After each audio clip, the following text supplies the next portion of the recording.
Olá, nós já estamos no ar com o programa em destaque aqui pela tela da Record News, também pela TV Sim. Muito obrigado pela sua audiência e pela sua companhia. Hoje no programa em destaque nós vamos falar sobre esse processo de desestatização da Codesa, que é a Companhia Docas do Espírito Santo. Ela vai ser vendida, vai se tornar uma empresa privada e logo depois vai ser aberto aí o processo de concessão. A gente vai entender melhor esse processo, quais os prós e contras com o engenheiro civil, consultor portuário Nilo Cunha Filho, com quem a gente conversa a partir de agora. Nilo, seja muito bem-vindo aqui ao programa em destaque, é um prazer te receber. Obrigado. Nilo, vamos explicar primeiro, né? A gente está falando aí da Codesa, que é a Companhia Docas do Espírito Santo, né? Que administra hoje o Porto de Vitória, inclusive. E tá aí, diante desse momento, né, vamos dizer assim, talvez ímpar, um momento diferente, que tem recebido algumas críticas, inclusive, pela forma como o governo federal está conduzindo. Eu queria fazer a primeira pergunta para você, qual é a importância, né, do porto público para o Estado e também para os municípios, hein, Nilo? É muito pertinente essa pergunta, Fabiano. Nós, apesar de ser premiados com uma costa marítima de mais de 8 mil quilômetros de extensão, nós não desenvolvemos nenhuma cultura portuária. O porto sempre foi crescendo de costa para a comunidade. E a comunidade, de uma forma geral, não sabe da importância do porto para o dia a dia dele. Para você ter uma ideia, o porto ele é fomentador de atividade econômica, de desenvolvimento social, né? Através dos portos você tem todo o crescimento econômico de atividades econômicas no seu entorno. O porto ele é o lugar onde abre as portas para o mundo, é onde você recebe o que você compra e onde você despacha o que você vendeu. Sim. Né? Então ele é muito importante para a atividade econômica da cidade. E nós brasileiros desconhecemos isso. E mais ainda, os próprios capixabas, né? Já que o Espírito Santo, pela sua localização privilegiada, nós sempre fomos reconhecidos como prestadores de serviços logísticos de eficiência. Para você ter uma ideia, uma rápida colocação, o PIB nosso capixaba, né, 46% dele é formado por recursos oriundos do mercado internacional, do comércio internacional. Ou seja, tem uma importância muito grande, né? Muito grande, né? E nós permanecemos de costas para o nosso porto. Entendi. Infelizmente. Nilo, infelizmente. Agora, Nilo, qual hoje é a motivação do governo federal para promover, né, essa desestatização dos portos? Bom, a primeira delas é a baixa capacidade de investimento do Estado numa atividade econômica, né? Isso, ao longo do tempo, a gente vem observando que os investimentos em infraestrutura, principalmente de transporte, vêm reduzindo-se significativamente a sua participação no PIB nacional. E o outro fator foi a questão de índices de medição de eficiência e de índices econômicos financeiros, né, de retorno das empresas estatais. Sim. Agora, o que a gente deve pensar também é o seguinte: qual o modelo que se aplica hoje no Brasil de indicação de gestores políticos em empresas estatais? É o fisiologismo político. Uhum. Né? Nós temos uma prática, praticamente uma cultura no Brasil, uhum, de que empresa estatal, quem tem a indicação política são a própria bancada, o próprio Congresso, para atender demandas políticas. Né? Sim. E isso o governo tem culpa. Né? O modelo, né? É o modelo dele. Nós temos um péssimo hábito no Brasil de achar que tudo que é público não presta. E isso não é uma verdade absoluta.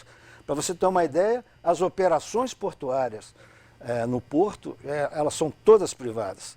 Nós já temos no país mais de 200 terminais privados. Então, falar de privatização não é uma coisa muito misteriosa para nós, porque nós já vivemos um meio privado. Sim. Né? Agora, como que está hoje esse processo da desestatização aqui da Codesa, hein? Em fevereiro já houve uma audiência pública com bastante participação de várias entidades e setores responsáveis, atuantes do porto, Sim, com bastante questionamentos e contribuições. E a previsão é a próxima, agora dia 6 vai ter uma audiência pública pelo BNDES, que foi o banco contratado para conduzir esse processo. Sim. Em setembro, publicação do edital e em novembro, o leilão. Esse é o calendário que tem.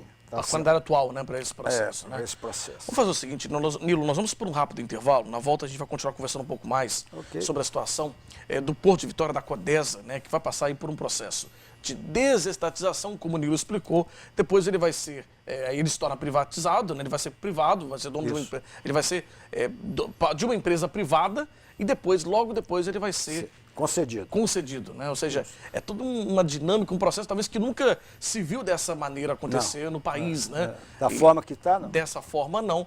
E a gente vai entender ainda mais, um pouco mais sobre esse assunto no próximo bloco. A gente volta já já com o programa em destaque.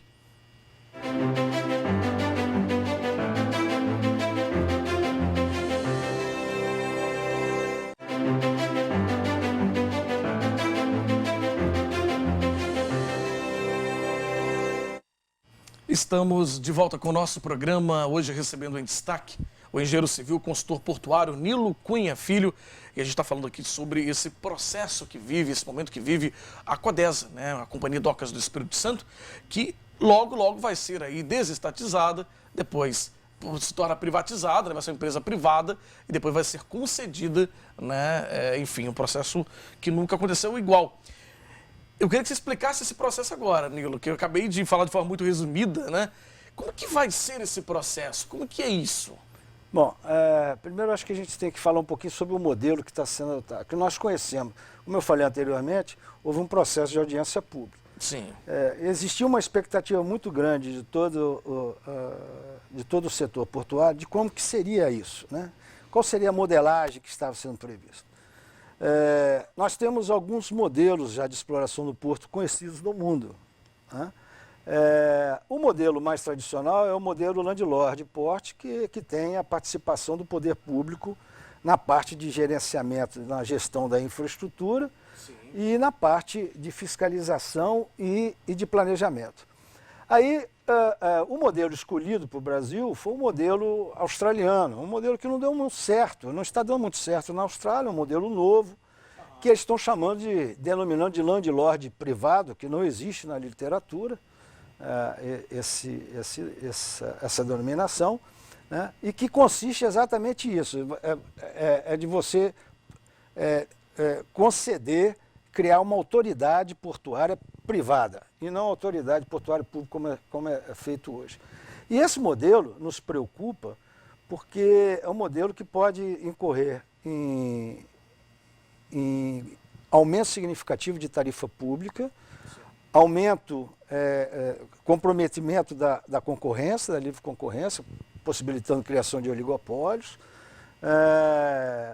e também a questão de dificuldade de fiscalização regulatória por parte do Estado, né? Isso é o que a gente tem observado. E o mais importante, Fabrício, o benchmark internacional para a gestão portuária é o landlord. Então, para que inventar a roda, né? Mas o governo insiste, e o que mais assim, nos preocupa é a forma como está sendo feito. Eu entendo como uma forma muito assodada, e com pouca participação de discussão sobre o tema. Então isso causa uma apreensão muito grande. Agora, Nilo, quais reflexos que devem ser considerados em relação, né, mais preocupantes, aliás, nessa questão da desestatização da Codesa? Eu vou tentar ser bem breve. É importante contextualizar o seguinte: nós já tivemos duas revoluções portuárias recentes.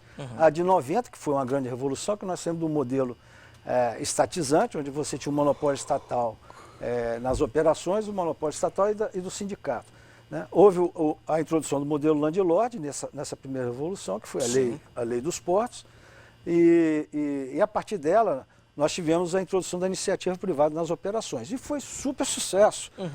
Né? Mas o governo, mais uma vez, não fez a parte dele. Aí, em 2010, na década de 2010, em 2013 mais precisamente, foi lançada uma outra lei, né, que foi um retrocesso para o setor, tirando todos os avanços que nós tínhamos obtido.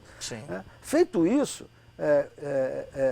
hoje nós estamos vivendo a possibilidade de ter uma autoridade privada com um modelo também que não é muito praticado no mundo. E isso o que pode gerar? Como já falei anteriormente, a criação de oligopólios, você ter aumento de tarifa, né, significativo, você não ter participação do Estado nas discussões dos planos de expansão do porto, né, e isso poderá refletir nos orçamentos do próprio Estado e do município.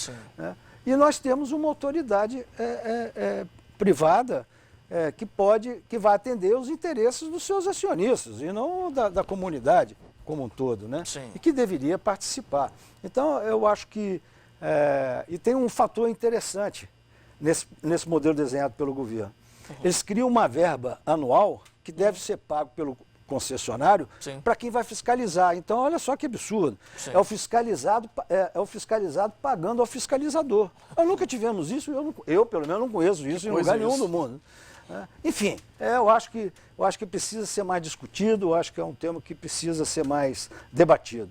Agora, para a gente encerrar, Nilo, não existe nenhum movimento das entidades assim, representativas que atuam no Porto para manifestar nesses posicionamentos, essas preocupações, informar também a sociedade sobre tudo isso que está acontecendo? Sim, existem várias entidades, participaram muito fortemente na audiência pública que houve, e nós criamos aqui no Espírito Santo o Fórum Permanente Portuário, que é exatamente para discutir essa questão da desestatização e outros assuntos de interesse do Porto. Inclusive sendo redigido um manifesto contra o processo de estatização, diante da preocupação com a forma e o modelo que está sendo adotado pelo governo.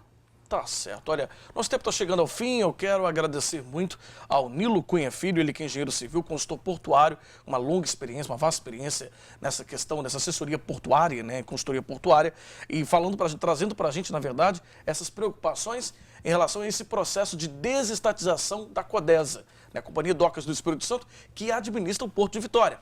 Né, e como ele explicou, um processo aí que deixa algumas dúvidas e que também deixa preocupações para nós que vivemos aqui em torno, né? Vitória é uma cidade portuária, né? Enfim, e que, como ele falou, deveria se voltar mais, não ficar de costas para o porto como a gente vê atualmente, já que nós dependemos tanto economicamente das atividades portuárias, não é verdade? Nilo, foi um prazer, muito obrigado pelos esclarecimentos. Eu que agradeço a oportunidade.